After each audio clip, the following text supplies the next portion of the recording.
कृष्ण परब्रह्मणे नमः। श्रीमद्भगवद्गीता अद्वादशोऽध्यायः। 16వ శ్లోకం.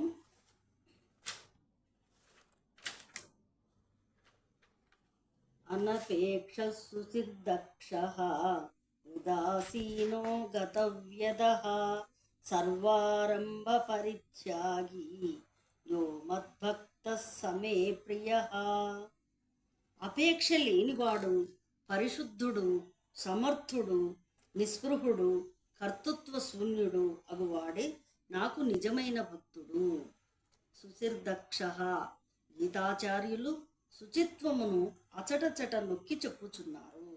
తన శరీరము, తన వస్త్రములు, తన పరిసరము, తన మనస్సు నిర్మలముగా ఉండవలెను.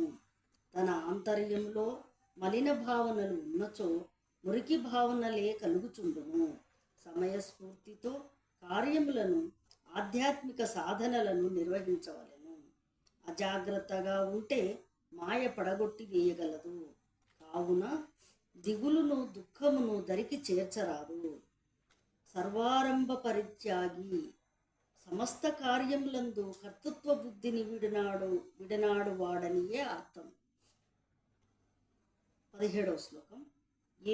యో నహృష్యతి నద్వేష్టి నశోచతి నకాంక్షతి శుభాశుభ పరిత్యాగి భక్తిమాన్ యః సమే ప్రియః. మంచికి సంతోషించక, చెడ్డకు కటకడపడక, ఒకటి రాదని ఏడవక, ఒకటి కావలనని కోరక, ఇష్టానిష్టములకు దూరుడైన భక్తుడే నాకు ప్రియుడు. నముహ్యతి. ఇచ్చట సంతోషింపడనగా ఉప్పొంగిపోడని భావము. ఇచ్చట పాఠకులకు ఒక సందేహం రావచ్చు. లోకములో అశుభమును వదులుట కదా ధర్మము. కానీ ఇచ్చట అశుభంతో పాటు శుభమును కూడా పరిత్యజించువాడు అని ఎలా చెప్పబడెను? గీతావాక్యములను బహు జాగ్రత్తగా అర్థం చేసుకోవాలి. భక్తి యొక్క చరమస్థితి, జ్ఞాని యొక్క స్థితి రెండూ ఒక్కటే.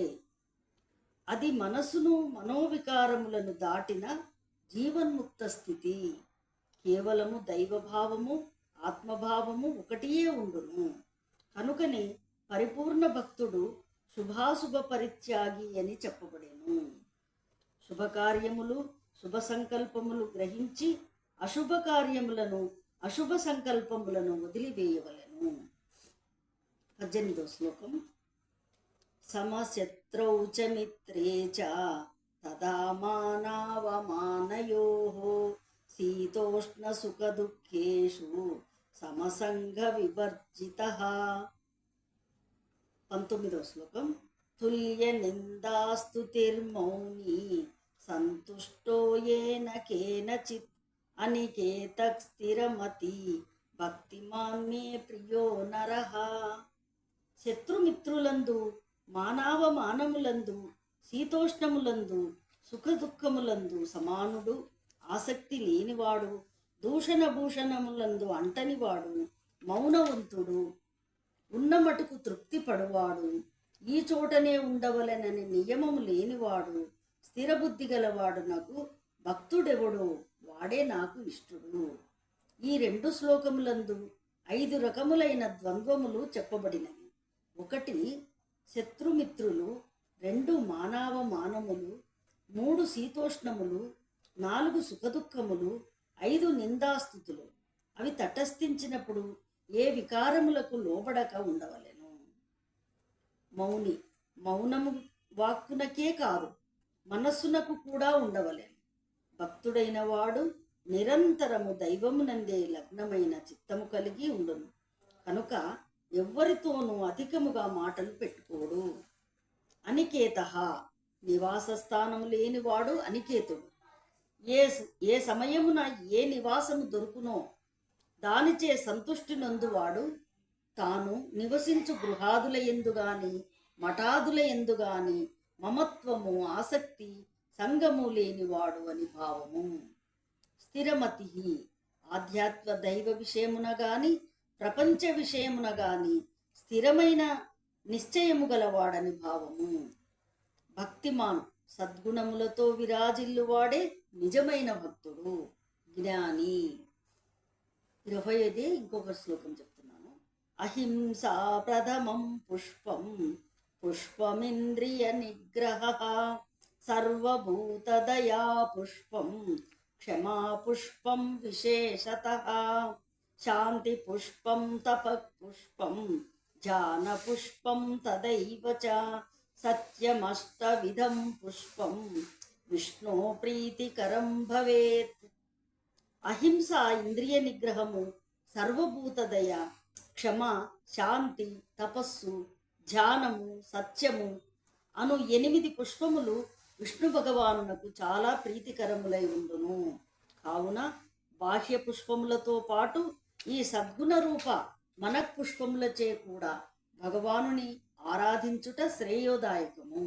కాబట్టి ఈ అధ్యాయమున తెలుపబడిన సద్గుణములన్నిటినీ ముముక్షువు చక్కగా అభ్యసించి భగవంతునికి ప్రీతిపాత్రుడు కావలెను. 20వ శ్లోకం.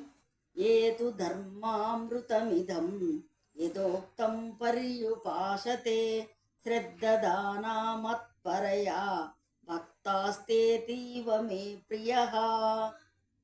శ్రద్ధ కలిగి నన్నే నమ్ముకొని నేను చెప్పిన ఈ అమృత రూప ధర్మమును యథారీతి ఆచరించు భక్తులు నాకు ప్రాణప్రియులు. ఎవరైతే శ్రద్ధావంతులై నన్నే పరమగతిగా నమ్మి ఈ అమృత రూపమై ఇప్పుడు చెప్పబడిన ప్రకారము ఆచరిస్తారో అట్టి భక్తులు నాకు మిక్కిలి ఇష్టలు. ఏది అయినా ధర్మమును బోధించినప్పుడు దాని ఫలితము కూడా చెప్పినచో ఆచరించువానికి దానిపై పరమ విశ్వాసం ఏర్పడుచుండును. అందువలననే పరమాత్మ భక్తుని లక్షణములు పేర్కొని కట్టకడకు వానిని అనుష్ఠించుట వలన గొప్ప ఫలితమును చెప్పివేచిరి. ఆ ఫలితము భగవంతునికి మనము ప్రీతిపాత్రులమగుటయే. భగవత్కృపకు మించిన వస్తువు ముల్లోకములందును మరి ఒకటి లేదు. ఆ కృప మనలను మోక్షమునకు దారితీయును. ఓం తత్సత్.